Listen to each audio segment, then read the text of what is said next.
dari kelompok 2 akan membawakan materi tentang teori perubahan sikap, teori social judgment, implikasi teori pada persuasi. Nah, saya sendiri bernama Rizky Yorusta Firmansyah dengan NIM G331190041. Nah, kita pertama akan membahas teori perubahan sikap. Menurut Richard West, teori disonansi kognitif merupakan salah satu teori kognitif yang mempelajari sikap dengan penekanan pada konsistensi kognitif. Lebih khusus tentang bagaimana perilaku memengaruhi sikap.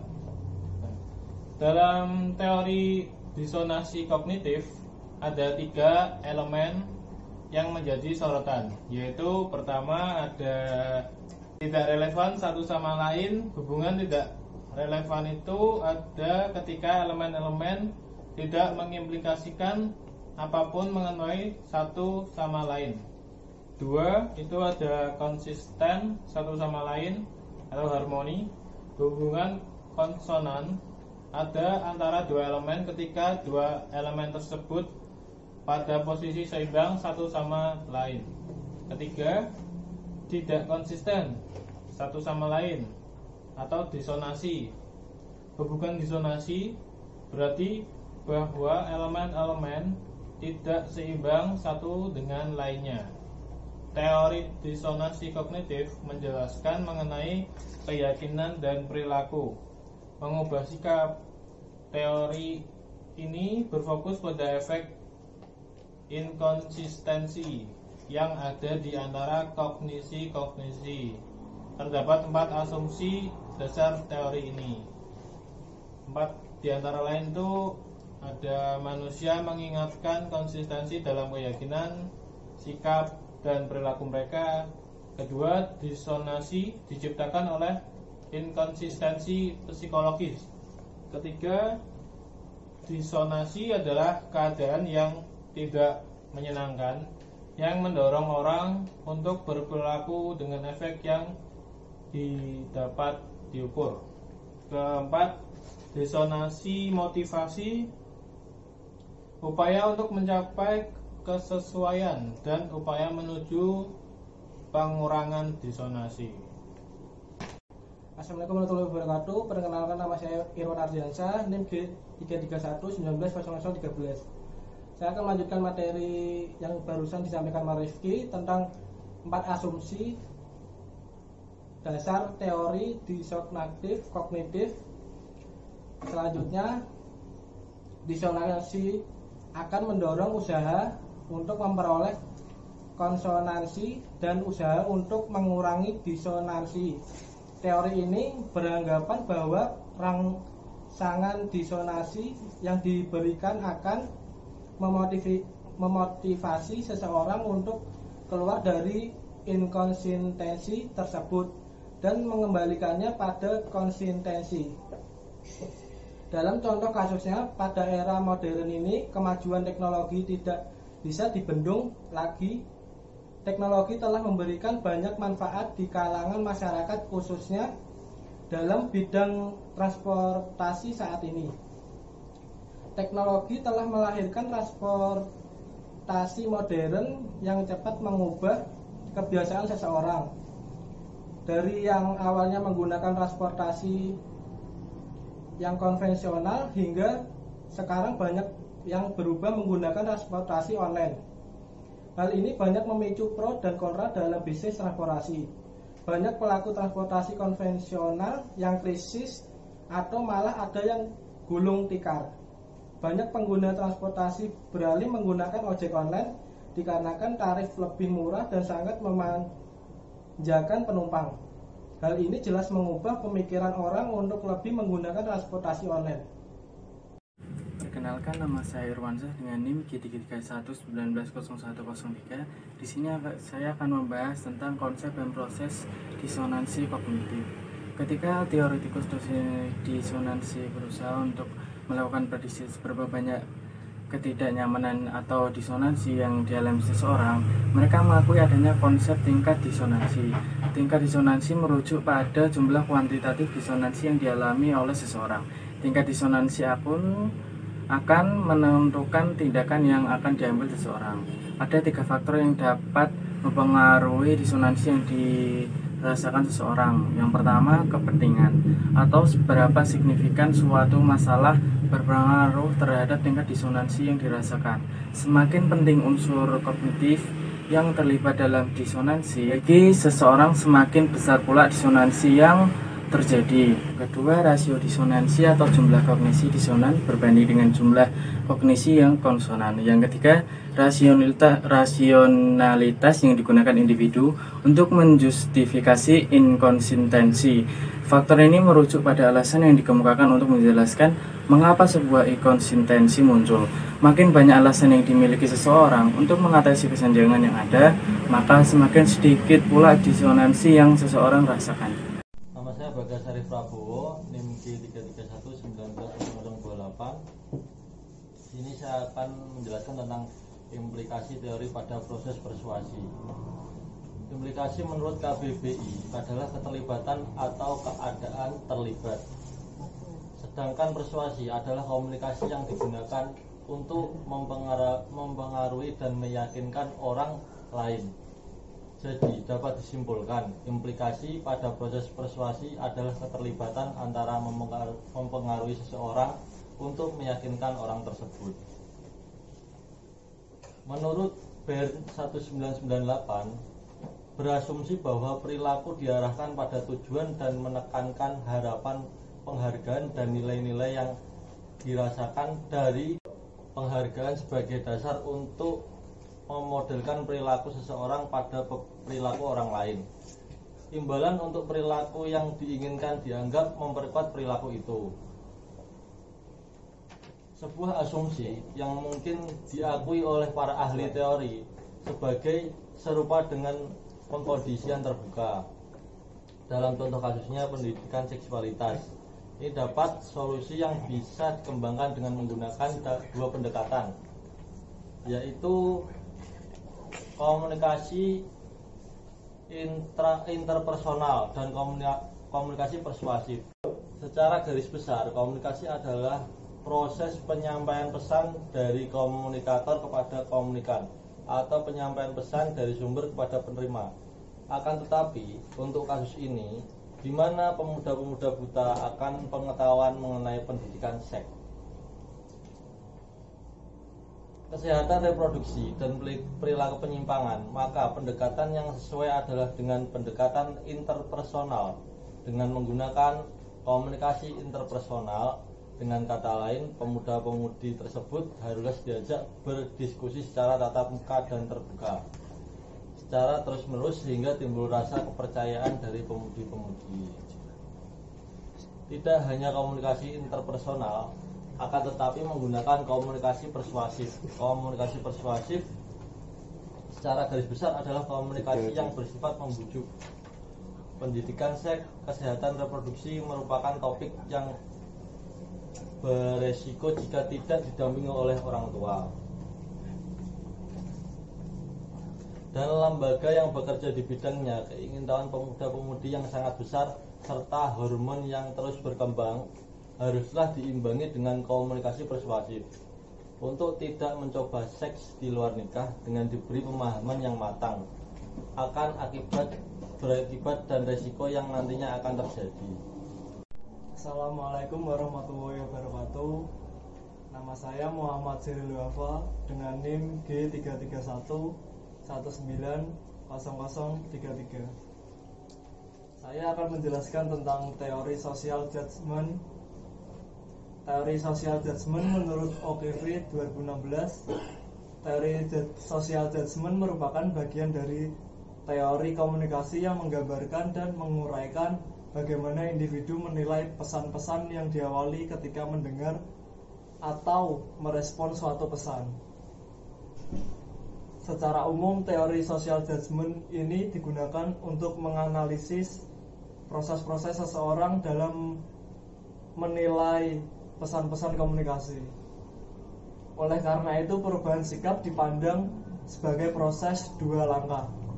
Yang pertama, penerima membuat penilaian tentang posisi apa yang didukung oleh pesan tersebut. Kemudian, perubahan sikap terjadi setelah penilaian ini dengan jumlah dan arah perubahan bergantung pada penilaian itu. Teori social judgment menjelaskan mengenai perubahan sikap seseorang terhadap objek sosial dan isu tertentu yang merupakan hasil proses pertimbangan yang terjadi dalam diri orang tersebut terhadap pokok persoalan yang dihadapi.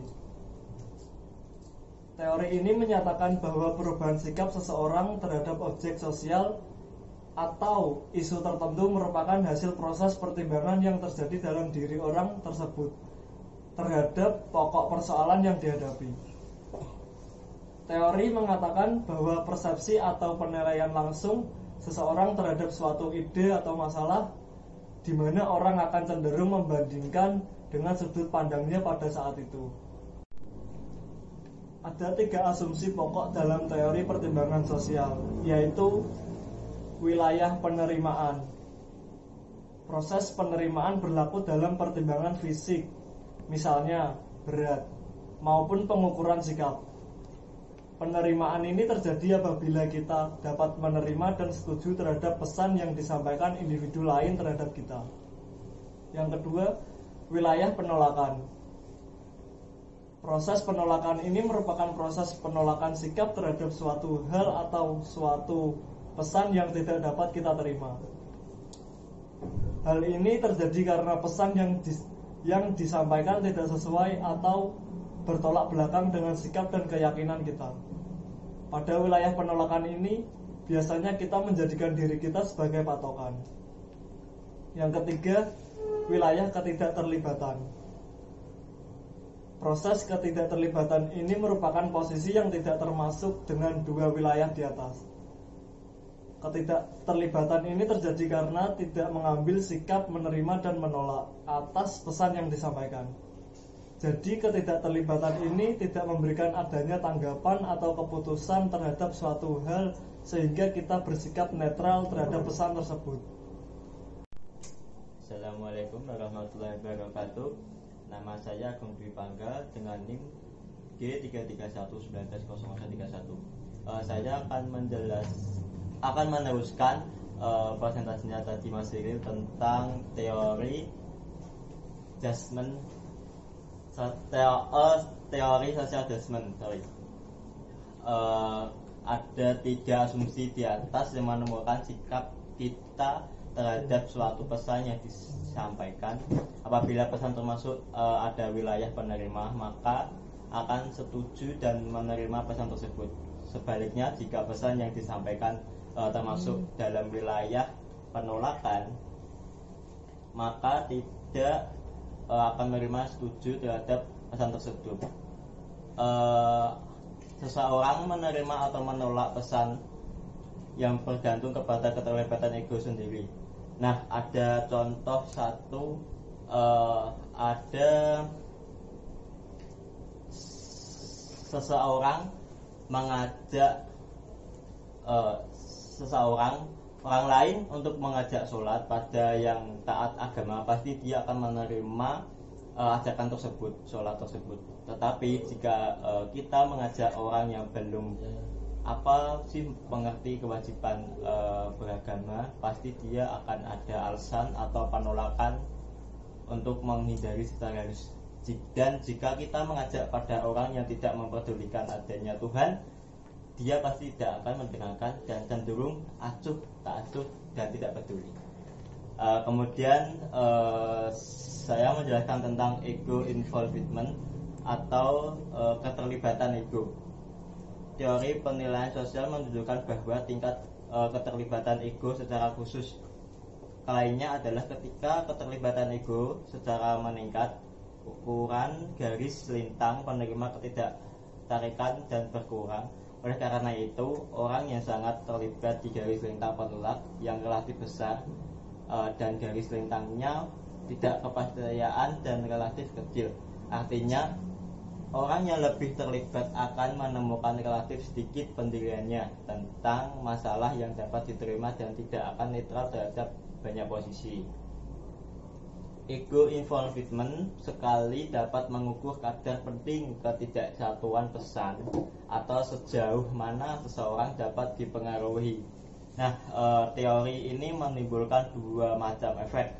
Ada efek asimulasi sama efek kontras. Efek asimulasi adalah seseorang mendapatkan pesan dalam zona penerima karena pesan mendekati kerangka rujukan individu. Yang menjadi sasaran pesan akan menilai pesan tersebut sesuai dengan rujukan. Pesan itu akan dianggap mirip dengan rujukan apa yang dalam diterima. Nah, sedangkan efek kontra adalah terjadi ketika seorang mendapatkan pesan dalam zona penolakan karena pesan tersebut bertentangan dengan kerangka rujukan individu sehingga akhir pesan tersebut adalah tertolak. Perkenalkan, nama saya Amelia Zahra Sekarkinanti, NIM G31160029. Kali ini saya akan menjelaskan tentang konsep keterlibatan ego seseorang, yaitu menerima atau menolak sebuah pesan tergantung terhadap egonya sendiri dan mengacu kepada sebuah kepentingan pesan tersebut. Misalnya, dapat menganggap masalah tersebut penting sesuai dengan pusat diri saya sendiri, pusat diri pribadi seseorang tersebut. Secara umum, keterlibatan ego berjalan dengan sejumlah konsep yang berbeda. Salah satu contohnya ketika ada mahasiswa yang sedang mengantuk di dalam perkuliahan, dia hanya memiliki dua pilihan, yaitu dia tertidur ataupun dia tetap memaksakan untuk memperhatikan pelajaran tersebut. Tergantung terhadap egonya sendiri sesuai dengan pemilihan untuk diri sendiri yang menurut dia terbaik, dan itu adalah suatu penyampaian pesan yang baik. Assalamualaikum warahmatullahi wabarakatuh. Perkenalkan, nama saya Selindia Safara dengan NIM G31190052. Di sini saya akan mempresentasikan tentang the measure of ego keterlibatan. Penelitian tentang ukuran umum keterlibatan ego, ukuran garis lintang penolakan dalam kuesioner alternatif berurutan, dan jumlah kategori yang dibuat dalam prosedur kategori sendiri telah mengungkapkan beberapa temuan yang mengkhawatirkan. Sebab itu, ukuran garis lintang penolakan pada kuesioner alternatif berurutan dan jumlah kategori dalam prosedur kategori sendiri umumnya menghasilkan kolerasi yang kira-kira 0. Implikasinya adalah bahwa ukuran keterlibatan yang berbeda tidak dapat semuanya mengukur hal yang sama. Mungkin salah satunya mengukur keterlibatan, yang lainnya tidak. Atau mungkin tidak ada yang mengukur keterlibatan. Tapi jenis penilaian ini tidak semuanya mengukur hal yang sama. Assalamualaikum warahmatullahi wabarakatuh. Nama saya Bonita Verly Putri dengan NIM G331190003. Di sini saya akan melanjutkan materi tentang the measure of ego keterlibatan. Singkatnya, ada dasar empiris yang baik untuk perhatian tentang kecukupan dan makna dari ukuran umum keterlibatan ego. Bagaimana mengingat kurangnya kejelasan keterlibatan ego, tidak dapat berharap memiliki prosedur penilaian yang sangat memuaskan untuk konsep yang tidak jelas. Bukti empiris menunjukkan bahwa beberapa indeks keterlibatan ego seharusnya tidak digunakan secara tidak reflektif. Contohnya, saya sebagai mahasiswa sangat membutuhkan subsidi kuota internet di masa pandemi ini dari kampus. Nah, ini termasuk dalam ego involvement, di mana yang mengacu kepada tingkatan seberapa penting tawaran terhadap fasilitas kampus. Sekian dari kelompok kami. Apabila ada kesalahan, mohon dimaafkan. Wassalamualaikum warahmatullahi wabarakatuh.